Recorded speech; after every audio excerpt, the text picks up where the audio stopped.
നമ്മളറിയാത്ത ഒരു ലോകം നമ്മുടെ കുഞ്ഞുമക്കൾക്കുണ്ട്. ഈശോ ജെറുസലേം സ്ത്രീകളോട് പറയാണ്, നിങ്ങൾ എന്നെ ഓർത്ത് കരയേണ്ട, നിങ്ങളെയും നിങ്ങളുടെ മക്കളെയും ഓർത്ത് കരയുവിൻ. മക്കളെ ഓർത്ത് കണ്ണീരൊഴുക്കണം. കാരണം അവർ വേറൊരു ലോകത്താണ്. പഴയ നിയമത്തിലും പുതിയ നിയമത്തിലും മക്കളെ ഓർത്ത് കണ്ണീരൊഴുക്കുന്ന അമ്മമാരുണ്ട്. മനുഷ്യരുടെ ബലമൊക്കെ നഷ്ടപ്പെടും, മാതാപിതാക്കളുടെ പിടുത്തമൊക്കെ വിടും. നമ്മൾ എത്ര പിന്നാലാണെന്നാലും നമ്മുടെ മക്കളെ നമുക്ക് പൂർണ്ണമായിട്ട് കിട്ടൂല. ദൈവത്തിന് കൊടുക്കാനേ പറ്റുള്ളൂ. ദൈവത്തിന് സമ്പൂർണ്ണമായിട്ട് സമർപ്പിച്ച് നമ്മുടെ മക്കൾക്ക് വേണ്ടി പ്രാർത്ഥിക്കാം.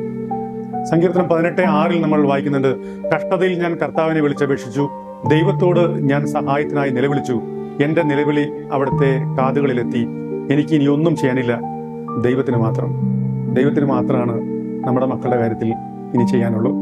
നമുക്ക് സമ്പൂർണ്ണമായിട്ട് നമ്മുടെ മക്കളെ ദൈവത്തിന് സമർപ്പിക്കാം.